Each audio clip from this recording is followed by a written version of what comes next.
사도행전 8장 30절에서 36절입니다.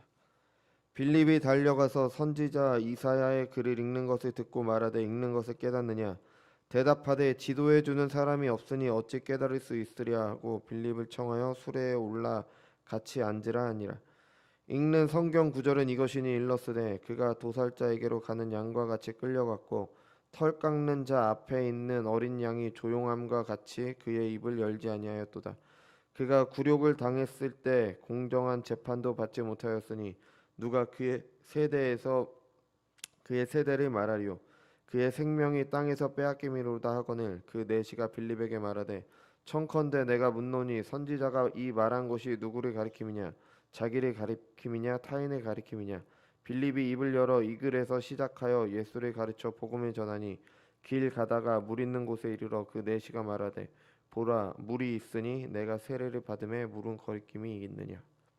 아멘. 기도하겠습니다. 거룩하고 존귀하신 주님, 은혜와 사랑을 감사드립니다. 죄인 가운데 우리를 선택하셔서 그리스도의 보혈의 공로로 구원하시고 이 자리에 나와서 하나님께 예배드릴 수 있게 하신 은혜를 허락하신 것 감사드립니다.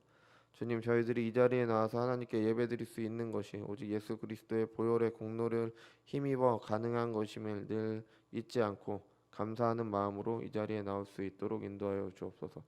지금 주님께서 주시는 말씀을 듣는 시간입니다. 우리에게 또한 계시의 말씀을 허락하신 것이 얼마나 큰 은혜인 줄을 알고 그 말씀을 풀어 배우는 이 시간에 귀하게 여길 수 있도록 인도하여 주옵소서. 그래서 듣고 끝나는 것이 아니라 들은 말씀을 가지고 우리의 실제 삶 가운데서 행할 때 우리가 하나님의 자녀로 죄에 대하여 죽고 의에 대해서 사는 하나님의 자녀로 살아가는 저희들이 될 수 있도록 인도하여 주옵소서. 감사드리며 사랑이 많으신 예수님의 이름으로 기도드렸습니다. 아멘. 지난주에도 에디오피아 내시의 회심을 함께 살펴봤습니다. 빌립을 통해 복음이 한 사람에게 전해지는 장면이 나옵니다. 이 에디오피아 내시는 상당한 지위가 있었고 지적 수준이 높고 삶도 부유한 그런 사람이었습니다. 그가 누리는 그의 삶에 뭔가 아주 잘 사는, 우리가 눈으로 볼 때는 그냥 잘 사는, 그냥 아주 그렇게 크게 크게 부자였겠죠. 아마도 높은 지위에 있었으니까요. 그죠? 그냥 잘 사는 괜찮은 그런 사람이었습니다. 하지만 그런 삶이 그에게도 삶의 질문에 대한 답을 주지는 못했어요. 그가 그의 삶에 뭔가 문제가 있다고 느끼고 그 삶의 의미를 찾으려고 했지만 그 답을 구할 수는 없었습니다. 그러다가 72녁을 보고 이제 여호와 신앙에 관심을 갖게 돼서 성경을 읽고 예루살렘으로 예배를 드리러 왔죠. 이 사람은 우리의 눈으로 보면은 아주 대단한 사람이에요. 사회적으로도 대단하고 세상의 눈으로도 봤을 때도 대단하고 종교적인 열심도 있었고 뭔가 삶의 의미도 찾으려고 했고 성실하고 뭐 하나 빠질 것이 없는 그런 사람입니다. 하지만 그럼에도 하나님의 계시의 말씀이 그에게 허락되지 않았습니다. 그가 성경을 아무리 읽어도 예루살렘에 예배를 드리러 왔다 갔다 하고 성경을 읽어도 그게 무슨 내용인지 이해를 할 수가 없었습니다. 어떻게 보면 이 사람은 문명의 절정이 있었고 삶에 대해서 진지한 고민도 했던 뭔가 대단한 사람이에요. 훌륭한 사람입니다. 여러 가지 노력을 했지만 성실하게 했지만 이 사람은 결국 복음에 대해서 이해를 할 수는 없었습니다. 이것을 통해서 우리는 모든 사람들이 가진 문제, 아무리 대단한 사람도 아무리 훌륭한 사람도 아무리 괜찮은 사람도 하나님의 말씀을 이해하지 못한다는 것과 그런 우리를 위해 하나님께서 허락하신 은혜를 같이 생각을 해봤습니다. 그래서 오늘은 지난주에 말씀드린 것처럼 이런 문제가 있는 에디오피아 내시를 회심하게 한 빌립이 전한 복음의 내용, 그 복음의 내용이 무엇인지를 같이 살피겠습니다. 특별한 게 아닙니다. 그냥 우리가 많이 들었던 거죠. 빌립이 에디오피아 내시를 만났을 때 그가 읽고 있던 성경은 이사야 53장 7절입니다. 그리스도의 고난과 죽으심에 관련된 내용이죠. 그리스도의 고난과 죽으심, 교회에 조금이라도 다니신 분이라면 가장 많이 들은 내용입니다. 그리스도의 고난과 죽으심이요. 성경의 모든 내용이 복음입니다. 하지만 그 중에서도 복음의 핵심이라고 할 수 있는 그런 내용이 바로 그리스도의 죽음과 죽으심에 대한 거죠. 너무 익숙해서 우리가 가벼이 여길 수도 있지만 결코 그렇게 가벼이 여길 건 아닙니다. 고린도전서 2장 2절에서 사도 바울은 이렇게 말합니다. 내가 너희 중에서 그리스도 예수와 그가 십자가에 못 박힌 것 외에는 아무것도 알지 아니하기로 작정하였습니다. 아멘. 그냥 바울은 가는 곳마다 정했고 내가 이것만 전하겠다라고 얘기했던 게 바로 그리스도와 그가 십자가에 못 박히신 것입니다. 그만큼 복음의 핵심이 되는 거죠. 그러니까 모든 복음이 결국엔 이것으로 향하게 되는 겁니다. 너무 많이 들어서가 문제가 아니라 너무 많이 들어서 익숙하지만 그것을 제대로 이해하지 못하고 그것을 실제로 안다라고 얘기하더라도 그냥 머리로만 알고 믿지 못하고 실제 삶으로 나타내지 못하는 게 바로 문제인 겁니다. 그래서 오늘은 다시 그리스도의 죽음에 대해서 생각해 보면서 복음의 의미를 다시 한번 생각해 보도록 하겠습니다. 우리 모두가 알다시피요, 죽음은 사람에게 알려지지 않은 비밀입니다. 사람이 왜 죽어야 되는지, 죽은 이유가 어떻게 되는지에 대해서 정확하게 아는 사람은 없습니다. 그죠? 여러 사람들이 죽은 다음의 세계, 사후 세계라 그러죠. 그것에 대해서 다양하게 말하지만 죽지 않고는 모르잖아요. 그러니까 아무도 죽지 않고는 모르기 때문에, 그리고 죽은 다음에 다시 돌아올 수 없기 때문에 그게 정확히 어떤지는 알려지지 않았습니다. 물론 성경은 말하죠. 성경을 믿는 우리는 그것이 어떻다는 걸 알고 성경이 말하는 대로 알고 믿지만 사람들이 경험할 수 없는 거기 때문에 이렇게, 그러니까 죽은 다음에 경험하겠지만 경험한 이후에 어떻게 사람들에게 이야기해 줄 수 없는 부분이기 때문에 이렇게 정확하게 알 수는 없는 그런 부분입니다. 그래서 성경은 이렇게 말하죠. 죽은 이후에 신자의 영혼은 즉시 하나님과 영원한 낙원에 있게 되고 불신자의 영혼은 영원한 형벌 지옥에 가게 됩니다. 이거 외에 다른 거 없습니다. 구천을 떠도는 영혼들 이런 거 없습니다. 신자의 영혼은 즉시 하나님과 함께 하고요, 불신자의 영혼은 즉시 우리가 지옥이라고 말하는 영원한 형벌을 당하게 됩니다. 그리고 주님께서 다시 오시는 날 그 하나님과 함께 있던 영혼과 지옥에 있던 그 영혼들이 모두 육체와 함께 부활을 하게 됩니다. 그리고 하나님의 심판대 앞에서 심판을 받게 돼요. 각자 행한 대로 심판을 받게 됩니다. 신자들은 그 심판에서 영원한 하나님의 영광 가운데 들어가게 되는 거고요. 불신자들은, 악인들은 그 심판대 앞에서 영원한 형벌을 선고받고 다시 그 부활한 몸을 가지고 영원한 형벌을 받기 위해 가게 되는 겁니다. 이게 성경이 말하는 거죠. 이거 죽은 이후에 이거 외에는 다른 것은 없습니다. 그리고 이런 죽음의 원인은 사람들은 모르죠. 세상은 죽음의 원인에 대해서 밝히지 못합니다. 제가 여러 번 말씀드리지만 제가 생물학을 전공했기 때문에 여러 가지 의견들을 말해요. 세포에서 뒤에 DNA를 보면은 뒤에 불러있는 이런 뒤에 DNA 가닥에 쓸모없는 부분이 있습니다. 그게 이렇게 잘려나가서 그게 다 잘려나가면 죽게 된다. 이런 얘기도 하는데 정확하진 않습니다. 그냥 죽으면 왜 죽어야 되는지, 이 죽음이 가장 큰 신비 중에 하나입니다. 갑자기 어느 날 모든 신체 기능이 멈추는 거니까요. 죽음은 자연스러운 게 아닙니다. 죽음은 이상한 거예요. 이런 죽음의 원인은 바로 아담과 하와가 하나님께 범죄한 결과다라고 성경은 이야기를 해주고 있습니다. 이것이 성경이 말하는 바이고 신자들은 이것을 믿는 거죠. 이것을 믿지 않는 사람들에게 죽음이 신비죠. 그러니까 이상한 일이에요. 이해할 수 없는 일이죠. 그래서 막연히 두려움을 느끼고 어떤 사람들은 그런 사람들의 심리를 이용해서 자기 이익을 추구합니다. 그래서 이단이나 사이비 종교들이 너 죽은 다음에 어떻게 될래 이런 거 위협해 갖고 결국 자기들의 이익을 구하죠. 죽음 자체도 신비이지만 우리가 오늘 볼 예수님의 죽음은 더욱 그렇습니다. 우리가 더욱 이해할 수 없는 죽음입니다. 왜 하나님의 아들께서, 하나님인데 하나님의 아들이라는데 왜 죽어야 했는가? 유대인의 왕이면서 왜 그렇게 죽어야 했는가? 그렇게 죽은 사람이 어떻게 구원자가 될 수가 있나? 그래서 십자가는요, 사도 바울이 말하는 것처럼 걸림돌입니다. 사람들이 이해할 수 없기 때문에 사람들에게는 걸림돌이고 유대인에게는 거치는 것이요 헬라인에게는 미련한 것입니다. 어떻게 보면 예수님의 죽음에 대해서 읽고 있던 내시가 그것을 이해하지 못해서 이게 선지자에 대한 거냐 아니면 다른 사람에 대한 거냐 이렇게 말하는 게 어떻게 보면 당연한 일이라고 할 수가 있죠. 사람들은 흔히 불교를 자비의 종교라고 하죠. 그래서 기독교를 사랑의 종교라고 합니다. 사랑을 베푸신 예수님처럼 기독교는 사랑을 베풀어야 된다고 이야기를 하죠. 맞습니다. 그리스도인들은 사랑을 베풀어야 됩니다. 근데 이게 기독교를 말하진 않습니다. 예수님은 사랑을 실천했던 훌륭한 사람, 그런 존재가 아닙니다. 자신을 죽이는 사람들조차 사랑으로 품었던 사랑의 화신 같은 사람이니까 우리도 그분을 본받아서 사랑을 베풀어야 된다. 이게 기독교의 복음이 아닙니다. 이거는 예수님의 죽으심을 완전히 잘못 이해하고 있는 겁니다. 예수님의 죽으심에 대해서 생각하기 위해서는 우리는 가장 먼저 그의 죽음이 결코 우연히 일어난 일이 아니라는 걸 기억을 해야 돼요. 가난한 사람을 돕는 사회운동가가 뭐 세상을 개혁하려는 사람이 한 사람이 권력자들에 의해서 잡혀 죽은 사건이 예수님의 죽음이 아닙니다.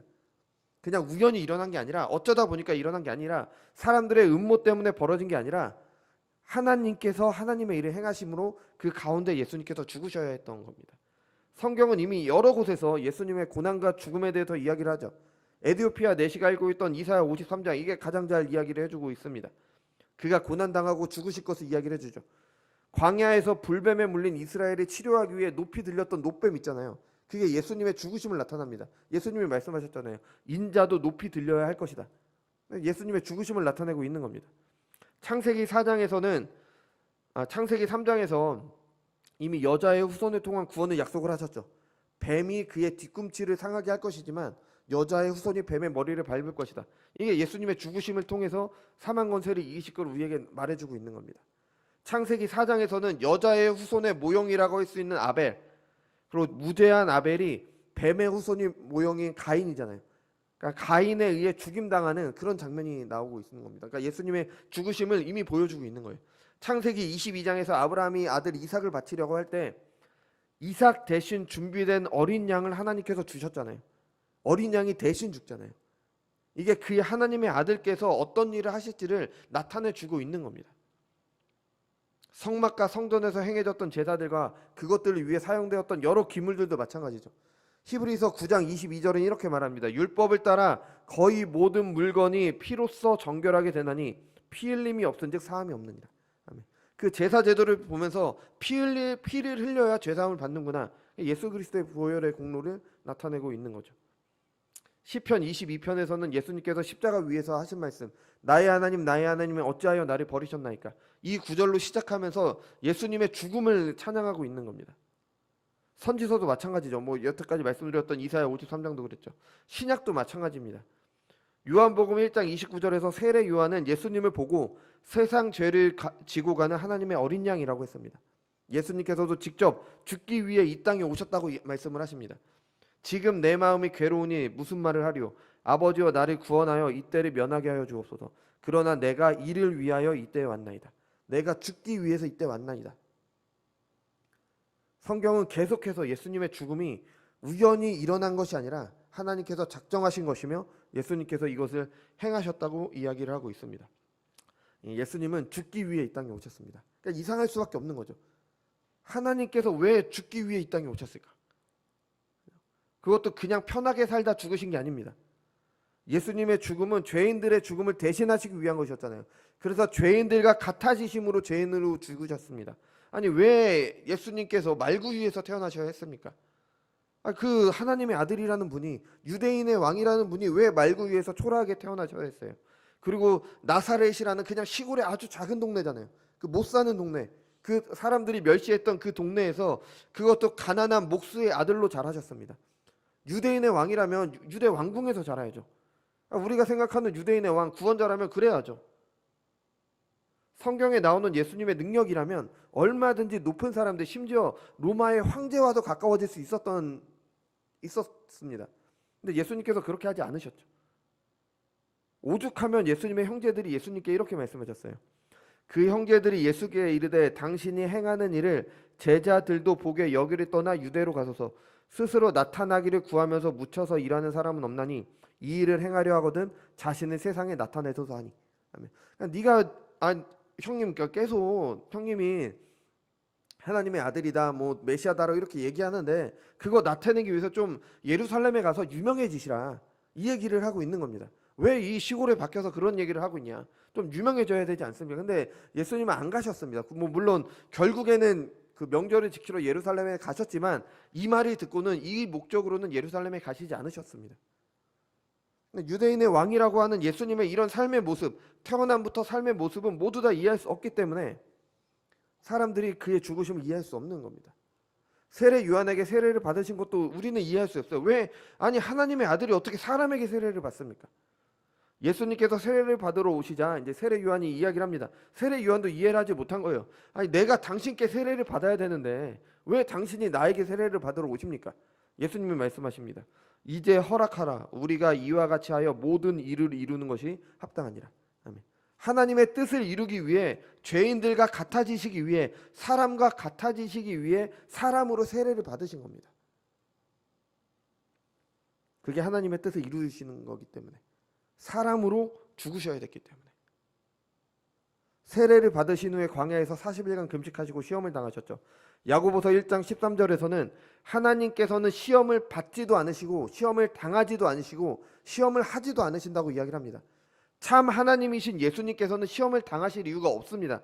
근데 시험을 당하셨어요. 왜 당하셨습니까? 우리와 같은 시험을 당하신 겁니다. 우리의 모든 것을 경험하시기 위해서. 히브리서 4장 15절입니다. 우리에게 있는 대제사장은 우리의 연약함을 동정하지 못하실 이가 아니요 모든 일에 우리와 똑같이 시험을 받으신 이로되 죄는 없으시리라. 시험을 당하시지 않으신 분께서 사람이 되심으로 죄인들과 같아지기 위해 시험을 당하셨습니다. 또 제우스신 예수님께서 슬퍼하셔야 했죠. 예수님께서 슬퍼하실 이유가 어디 있습니까? 예수님께서 이 땅에 오셔서 오직 슬퍼하셨습니다. 예수님께서 웃으셨다는 내용보다는 슬퍼하시고 책망하셨다는 내용이 훨씬 더 많죠.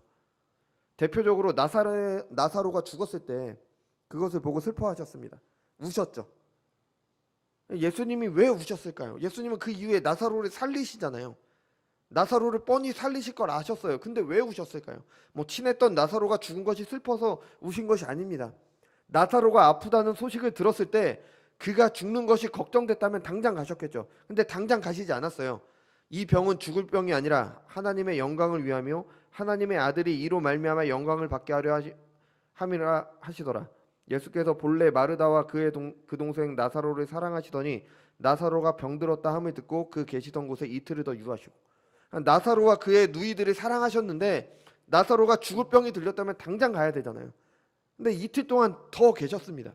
왜냐하면 그가 죽는 것을 보셔야 됐기 때문에, 왜냐하면 그를 다시 살려야 되시기 때문에, 그걸 통해서 하나님의 아들이 영광을 받으셔야 되기 때문에, 그게 예수님께서 우리를 위해 하신 일임을 사람들에게 계시를 해줘야 되기 때문에 이렇게 하신 거죠. 근데 그 나사로가 죽은 것을 보고 사람들이 울 때, 누이들이 울고 유대인들이 울고 있을 때 예수님도 같이 가서 우셨습니다. 나사로가 죽은 게 슬퍼서 우신 게 아니라 나사로의 죽음 때문에 슬퍼하는 그 사람들을 비통하게 여기신 겁니다. 죽음이라는 것이 사람들을 얼마나 괴롭게 하는지 그 죽음 때문에 비통히 여기시고 우신 겁니다.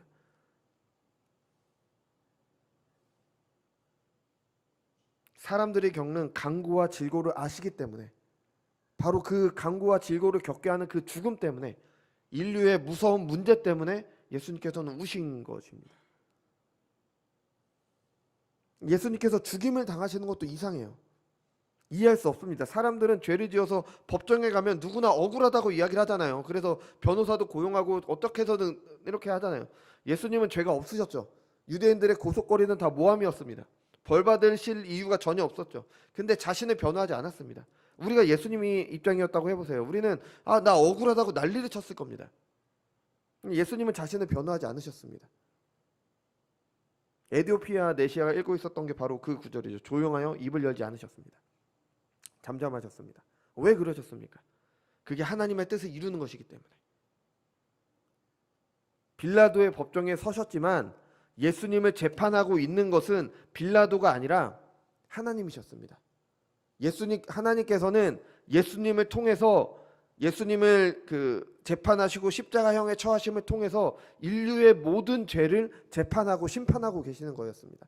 그러니까 그 자리에서 예수님이 잠잠하셨던 것은 빌라도의 법정에서 잠잠하신 게 아니라 하나님 앞에서 잠잠하신 겁니다. 하나님이 온 인류를 재판하시는 그 재판 앞에, 그 심판 앞에서 잠잠하셨던 겁니다. 예수께서 대답하시되 위에서 주지 아니하셨더라면 나를 해할 권한이 없으리니 그러므로 나를 내게 넘겨준 자의 죄가 더 크다 하시니라. 아멘. 예수님께서 죽으시는 장면도 이상하죠. 아니 십자가에 달려 죽는데 누가 목마르다고 하고 나의 하나님 어찌하여 나를 버리셨나이까 외치면서 고통 가운데 돌아가셨습니다. 이거 이상한 죽음입니다. 아니 예수님을 믿다가 순교당하는 사람들을 보세요. 죽을 때가 되었을 때 미소를 짓고 감사드리며 죽었습니다. 이제 고통이 끝나서 나는 천국 가게 됐다. 이렇게 죽었죠. 스데반 7장의 사도행전 7장에 스데반의 죽음을 보세요. 그러니까 고통 가운데서도 예수님을 보면서 평안했잖아요. 돌에 맞아 죽어가면서도 예수님을 보면서 평안했어요. 근데 예수님께서는 아주 고통스럽게 나의 하나님 어찌하여 나를 버리셨나이까, 이런 외침을 하면서 죽으셨습니다. 왜 그러셨습니까? 왜 십자가에 달려서 목마르다 하시고 왜 이런 외침 가운데 고통 가운데 죽으셨습니까? 모든 죄인들을 향한 하나님의 진노의 잔을 마시고 계신 것이기 때문입니다. 히브리서 2장 9절입니다. 오직 우리가 천사들보다 잠시 동안 못하게 하심을 입은 자 곧 죽음의 고난을 받으심으로 말미암아 영광과 존귀로 관을 쓰신 예수를 보니 이를 행하심은 하나님의 은혜로 말미암아 모든 사람을 위하여 죽음을 맛보려 하심이라. 아멘. 모든 사람의 죽음을 대신하는 죽음, 모든 사람들이 당해야 되는 지옥 고통을 당하신 죽음이기 때문에 그렇게 고통스럽게 죽으셔야 했던 겁니다. 예수님의 삶도 이상하고요, 예수님의 죽으심도 이상하고 그가 이 땅 가운데 행하신 모든 일들이 다 이상하게 보입니다.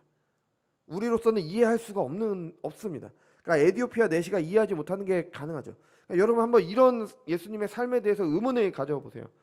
뭐 우리의 생각과 다른 뭐 문화적 차이나 뭐 하나님의 아들이니까 뭐 좀 특별하니까 이렇게가 아니라 성경에 나오는 이야기니까 뭐 이런 식으로 넘길 게 아니라 이런 일들이 왜 있었는지 좀 이상하잖아요. 뭔가 우리의 생각과 다르고 우리의 뭔가 일반적인 삶의 모습과 다르고 정말 이렇게 생각을 하면 정말 이상합니다. 왜 굳이 말구에서 태어나셨을까? 왜 왕이 아니라 가난한 목수의 아들일까? 왜 세례를 받으셨고 왜 시험을 당하셨고 십자가에서 죽으는 모습은 왜 그러셔야 됐는지, 아니 다른 순교자들은 평안하게 죽는데 예수님이 왜 그러셔야 됐는지 이상한 점이 아주 많습니다. 그 이 모든 이상한 이유는요, 모든 사람의 죄를 대신하시기 위해, 그들의 죄를 대신하시기 위해 이 땅에 오셨기 때문에 그렇게 하신 겁니다. 우리는 신자들은 십자가를 보면은 하나님의 사랑을 떠올리게 됩니다. 하지만 십자가는 본래 끔찍한 겁니다. 예수님께서 제자들에게 자기 십자가를 메고 가야 된다고 할 때는 그리스도의 십자가를 떠오르기보다는 십자가 형벌을 떠올렸을 겁니다. 십자가는 끔찍한 거예요. 끔찍한 죽음의 처참한 죽음의 현장입니다. 이에 대해서 이사야는 이렇게 말하죠. 그의 모양이 타인보다 상하였고 그의 모습이 사람들보다 상하였으므로 많은 사람이 그에 대해 놀랐거니와. 메시아라고 오셨는데 십자가에 달려 죽는 그 모습을 보고 많은 사람들이 이상하게 여겼다는 겁니다. 왜 이렇게까지 하셨을까? 아니 왜 이런 십자가 고통을 당하셔야 했을까? 죽는 것도 좀 편안하게 죽을 수도 있잖아요. 그냥 간단하게 그냥 뭐 교수형이라든가 그런 게 좀 죽을 수도 있는데 왜 그렇게 끔찍한 십자가형이었을까? 아무리 사람들을 구원하기 위한 것이라고 해도 굳이 아들까지 죽이셔야 할 필요가 있었을까?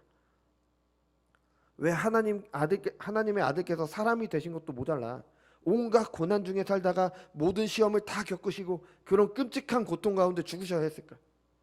왜 하나님께서 그 아들을 이런 고통 중에 몰아넣으셨을까요? 히브리서 12장 24절은 이렇게 이야기를 합니다. 새 언약의 중보자이신 예수와 및 아벨의 피보다 더 나은 것을 말하는 뿌린 피니라. 아멘. 예수님의 피는 말하는 뿌린 피입니다. 뭐 예수님의 흘리신 피가 실제 말을 한다 그런 게 아니라 뭔가 그의 죽으심, 그의 십자가가 그의 죽으심을 통해서 계시하시는 것이 있다는 의미입니다. 그리스도의 십자가는 여러 가지를 말해줍니다. 오늘은 그 중에서도 우리 이 내시가 읽고 있었던 이사야 53장 중에서도 5절에 좀 보려고 합니다. 그가 찔림은 우리의 허물 때문이요 그가 상함은 우리의 죄악 때문이라. 그가 징계를 받음으로 우리는 평화를 누리고 그가 채찍에 맞음으로 우리는 나음을 받았도다. 하나님의 아들께서 왜 고난을 당하셨습니까? 우리 때문입니다. 하나님의 아들께서 왜 사람이 되셔야 됐습니까? 우리 때문입니다. 하나님의 아들께서 왜 굳이 목수의 아들로 태어나서 온갖 고난을 다 당하시고 왜 굳이 십자가에 달려 죽으셔야 했습니까? 우리의 죄 때문입니다. 우리의 죄를 대신하시기 위함입니다. 그렇지 않고는 우리의 죄가 해결될 수 없기 때문입니다. 무슨 생각이 드십니까? 여러분, 이 말이 들었을 때 내 죄가 얼마나 큰지 보이십니까? 하나님의 아들께서 그렇게 하지 않으시면은 내 죄가 해결되지 않는 겁니다. 하나님의 아들께서 십자가에 달려 죽지 않으시면은 사람들이 해결될 수가 없는 겁니다.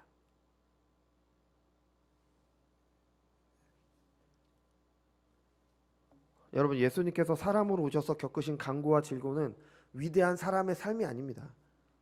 우리가 살아가는 모습을 그대로 다 겪으신 겁니다. 예수님께서 사신 그 모습이요, 나의 삶의 모습인 겁니다. 예수님께서 당하신 시험이 내가 세상 가운데 겪는 시험이고요. 예수님께서 당하신 그 모든 고통이 내가 겪는 고통이고요. 예수님께서 십자가에 달려 겪으신 그 모든 고난이요, 나에게 주어진 하나님의 형벌입니다. 어느 시대나 어느 나라를 막론하고 모든 사람들의 삶은 다 어렵습니다. 다 고난이 있고 다 고통이 있습니다. 우리가 부러워하는 사람들의 삶도 나름의 고난과 고통이 있습니다. 왜 이렇게 사는 것이 힘듭니까? 대통령이 나라를 망쳐놔서 그렇습니까? 뭐 은행의 금리가 올라서 살기 힘듭니까? 아니면 물가가 올라서 뭐 가스비가 올라서 뭐 이렇게 먹고 사는 게 힘듭니까? 뭐 돈 많은 사람들이 자기 이익을 추구해서 힘없는 사람을 착취해서, 다 일정 부분 다 맞는 말입니다. 다 맞는 말이지만 근본적인 문제는요, 죄에 빠진 사람들입니다. 우리가 이렇게 힘든 게 사는 거, 사람들이 죄에 빠졌기 때문입니다. 내가 죄인이기 때문에 내 삶이 이렇게 힘든 겁니다. 사람들이 하는 가장 큰 착각 중에 하나가 자유에 대한 겁니다. 모든 것으로부터 사람이 자유로울 때 가장 행복하다고 생각을 합니다. 그래서 규칙을 따라야 된다, 권위 아래 있어야 된다, 이런 생각을 하죠. 모든 것으로부터의 자유, 이것이 사람들이 원하는 바입니다. 이 말을 다른 말로 바꾸면은 내가 신이 되겠다는 겁니다. 내 삶을 내가 결정하겠다는 겁니다. 내가 알아서 살겠다는 겁니다. 이게 얼마나 어리석은 생각입니까? 이사야서가 말하잖아요. 우리는 양 같아서 각기 제 길로 갔거늘. 사사기가 말합니다. 그때 이스라엘의 왕이 없으므로 각기 소견에 옳은 대로 행하였더라. 어린아이들 보세요. 각자 마음대로 하라고 해보세요. 아이들이 제대로 살 수 있습니까? 이게 사람이 하나님께 대해서 가진 생각입니다. 내가 하나님으로부터 자유로우면 내가 행복할 거야. 모든 것으로부터 자유로우면, 모든 것에서 해방이 되면 내가 행복할 거야. 이게 사회주의입니다. 이게 공산주의고, 이게 마르크스주의인 거예요. 이게 인본주의가 되는 겁니다. 그래서 마르크스주의에서는 종교를 인민의 아편이라고 그렇게 이야기를 할 수밖에 없는 겁니다. 내가 내 삶의 주인으로 모든 것을 결정하겠다, 이 생각이 틀린 겁니다. 이거는 제가 말하는 게 아니라 성경이 그렇게 말을 하고 있습니다. 하나님께서 이 세상을 창조하셨죠. 이유와 목적을 가지고 창조하셨습니다. 이 땅의 대리통치자로 하나님께 영광 돌리는 삶을 위해서 창조하셨습니다. 그리고 그들이 사는 일정한 방식을 주셨습니다. 그냥 마음대로 해라가 아니라 어떻게 해야 되는지를 알려주셨습니다. 무책임하지 않으셨어요. 선악을 알게 하는 나무의 열매를 먹지 말라. 이게 아담에게 이런 형태로 주신 거고요. 그 이후에는 사람들에게 양심을 주셔서 양심을 통해서 행하도록 하셨습니다. 사람에게 모두 양심이 있잖아요. 그러니까 우리가 어느 정도는 무엇이 옳고 무엇이 나쁘다는 걸 어느 정도는 압니다. 물론 양심도 타락했기 때문에 그걸 완전한 역할은 못하지만 지금도 우리는 어느 정도 양심을 가지고 분별을 하게 되는 거죠. 그리고 그것이 이제 모세에게는 모세를 통해서 글로된 율법으로 우리에게 주어졌습니다. 그러니까 율법이 모세에게 주어진 게 아니라 이미 그 이전부터 하나님께서는 사람이 어떻게 살아야 된다는 것을 사람들에게 알려주셨습니다. 근데 사람들이 그것을 따르지 않았죠. 대표적으로 아담과 하와잖아요. 동산의 모든 열매를 다 먹을 수 있는데 그냥 선악과만 안 먹었으면 됐어요. 근데 아담과 하와는 적극적으로 선악과를 따서 먹은 겁니다. 먹을 필요가 없는데도 그거 먹고 살기 위해서는 먹을 필요가 없었어요. 다른 열매들이 있었으니까. 그런데도 굳이 먹은 겁니다. 하나님과 같아지기 위해서. 뱀이 유혹하잖아요. 네가 그것을 먹는 날에는 하나님과 같아질 거야. 네가 선악을 알게 돼서 네가 선악을 판단하는 기준이 될 거야. 그러니까 네가 신이 될 거야. 이게 하나님을 거역하는 겁니다. 사람이 하나님을 벗어나서 자기 마음대로 살려는 그런 모습인 겁니다. 이게 바로 죄인 거죠. 그 결과가 이제 모든 사람들이 하나님의 심판 아래 있게 되었습니다. 그 결과가 우리가 사는 세상에서 우리가 고난과 고통 가운데 살게 되는 겁니다. 창세기 3장에 아담이 받은 저주를 보면은 그 이유를 잘 알게 됩니다. 물론 여전히 우리의 삶 가운데 긍정적인 그런 부분도 있죠. 뭐 행복을 느끼는 경우도 있습니다. 우리가 뭐 보람도 느끼고 기쁨을 느끼는 경우도 있죠. 근데 그것도 주님께서 다시 오시는 날까지 이 세상을 유지하기 위해서 하나님께서 허락하신 은혜일 뿐입니다. 하나님께서 이런 은혜를 허락하지 않으셨다면 우리는 온통 고난과 고통 가운데 살아갈 뿐입니다. 그런데 이런 은혜 가운데 살면서도 여전히 사람은 사탄의 유혹을 따릅니다. 뱀의 말에 따르죠. 하나님이 뭐라고 하셨냐? 하나님께서 그 말을 하신 게 공평하다고 생각하냐? 그건 너를 인간 자리에 묶어두려는 것뿐이야. 아담은 이 유혹에 넘어갔고 지금도 모든 사람이 그렇게 되고 있습니다. 그래서 사람들은 있어야 될 자리, 하나님께서 정해놓으신 그 복된 삶을 버리고 스스로 사탄의 노예가 됩니다. 하나님으로부터 자유로워지겠다고 스스로 사탄의 종으로 들어갑니다. 각기 제 길로 가는 사람들의 모습이 바로 이런 거죠. 이사야 59장 1절에서 2절이 우리의 비참함을 잘 이야기를 해줍니다. 여호와의 손이 짧아 구원하지 못하심도 아니요 귀가 둔하여 듣지 못하심도 아니라 오직 너희 죄악이 너희와 너희 하나님 사이를 갈라놓았고 너희 죄가 그의 얼굴을 가리어서 너희에게서 듣지 않으시게 함이니라. 그 결과 사람들의 삶은 이해하지 못하게 되었습니다.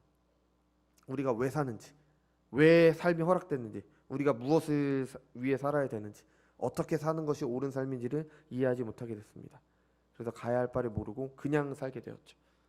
어느 누구에게 가서 묻더라도 왜 사는지에 대해서 명확한 답을 하지 못합니다.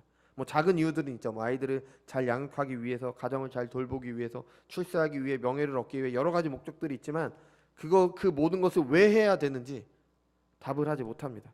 왜 해야 되는지 답을 하지 못하니까 무엇을 해야 되는지 답을 할 수 없습니다.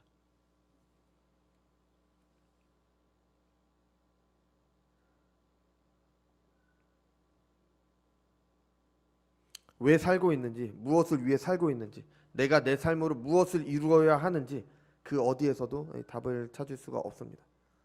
이것이 하나님을 떠난 사람들의 모습입니다. 자유롭게 살 수 있어서 좋다라고 착각을 하지만 어디로 가야 하는지, 어디에 있어야 하는지조차 모르는 사람들의 모습입니다. 여러분, 이게 바로 우리의 문제인 겁니다. 이게 바로 모든 사람들이 겪는 간고와 질고입니다. 우리 눈앞에는 많은 문제들이 있습니다. 그 문제들이 해결된다고 우리의 삶이 행복해지겠습니까? 물가가 많이 올라 힘들죠. 정말 힘듭니다. 물가가 안정된다고 우리의 삶이 행복하겠습니까? 또 다른 문제가 다가옵니다. 이 모든 문제의 원인은 하나님과의 사귐이 끊어졌기 때문입니다. 우리의 죄가 하나님과 우리를 갈라놨기 때문입니다. 목자 없는 양 같은 우리를 불쌍히 여기셔서 참된 목자로 예수님께서 오셨습니다. 삭구는 양을 돌보다가 자기 목숨이 위험해지면 도망갑니다. 하지만 참된 목자는 그렇지 않습니다. 자기 양을 위하여 목숨을 버립니다. 목자 없는 양은 갈 바를 알지 못해 먹을 것을 먹을 수 없습니다. 목자가 먹을 것이 있는 곳으로 안내해줘야지 먹을 것을 이제 먹게 되는데 목자가 없으니까 먹을 것을 먹지 못해서 이제 기진맥진합니다. 그리고 짐승의 위협으로부터도 자유롭지 못합니다. 목자가 지켜주지 못하니까. 이게 우리가 살아가는 삶입니다. 하나님을 떠난 죄인들의 삶입니다. 여러분의 삶은 어떻습니까? 여러분 아니라고 생각을 하십니까? 내 삶은 괜찮다. 나는 괜찮다. 나는 건강하다. 나는 제대로 된 길을 가고 있다. 이렇게 생각하십니까? 그러니까 예수님의 죽음이 이해되지 않는 겁니다. 예수님의 죽음에 대해 들어도 피상적으로 먼 나라 이야기로만 들립니다. 필요 없으니까. 매번 들어도 마음에 와닿지 않고 그냥 그렇구나. 마음에 감동이 없습니다. 전혀 내 마음을 움직일 수가 없는 거죠. 계시의 말씀을 읽는 내시에게 빌립은 묻습니다. 읽는 것을 깨닫느냐? 고난에 당하는 사람이 누구이며 왜 그 사람이 고난을 받았으며 그것이 나와 어떤 상관이 있는지 내시는 알지 못했습니다. 고난 당하시는 그분은 예수님이십니다. 그는 우리의 죄 때문에 기진하여 양 같은 우리를 불쌍히 여기셔서 우리를 대신하여 고난을 당하시고 죽임을 당하셨습니다. 그 때문에 나는 다시 하나님과 함께할 수 있게 되었습니다. 하나님의 법의 다스림을 받는 복된 삶을 살게 되었습니다. 이것이 그리스도의 피가 말하는 것입니다. 이사야 52장에서는 그리스도의 고난과 승기에 대해서 이야기를 하고 53장에서 선지자 이사야는 이렇게 말합니다. 우리가 전한 것을 누가 믿었느냐? 이 놀라운 소식 앞에서도 여전히 사람들은 믿지 않습니다. 놀라운 구원의 은혜를 말하는 이 복음 앞에서도 여전히 사람들은 믿지 않습니다. 다른 것에 더 관심이 많죠. 오히려 화를 내기도 하고 조롱하기도 하고 무시하기도 합니다. 그게 무슨 소용이 있습니까? 당장 내가 죽게 되었는데 그게 나와 무슨 상관입니까? 그게 내 삶에 단 하나라도 도움이 됩니까? 그건 그거고 삶은 삶이잖아요. 유대인들이 하나님의 아들을 어떻게 대했습니까? 그들이 기다린다던 메시아를 거절했습니다. 예수님을 전혀 알아보지 못하고 그를 죽였습니다. 이게 바로 우리가 하고 있는 겁니다. 나와 무슨 상관입니까? 메시아가 정말 메시아입니까? 내가 지금 당장 죽게 됐는데 나랑 무슨 상관입니까? 우리가 유대인들처럼 똑같이 예수님을 죽이고 있는 겁니다.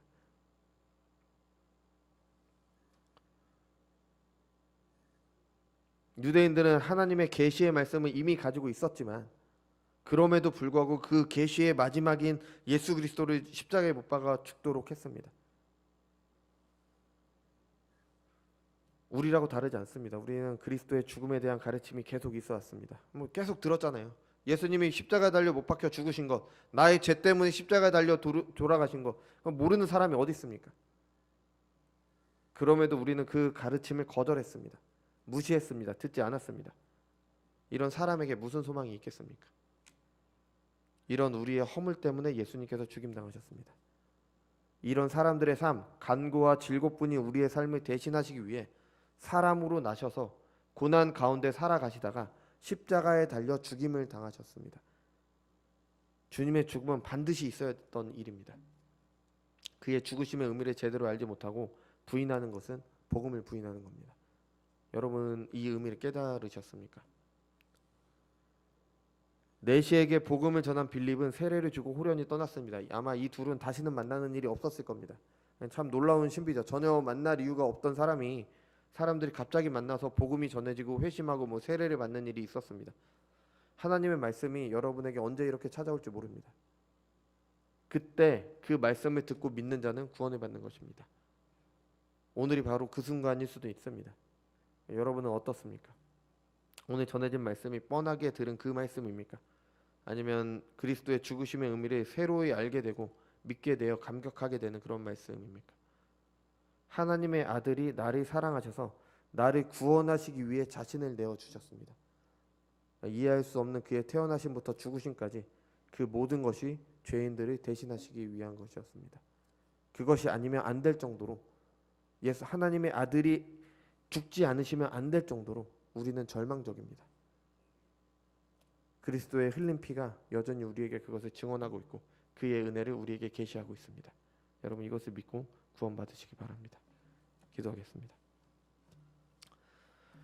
거룩하고 존귀하신 주님 은혜와 사랑을 감사드립니다.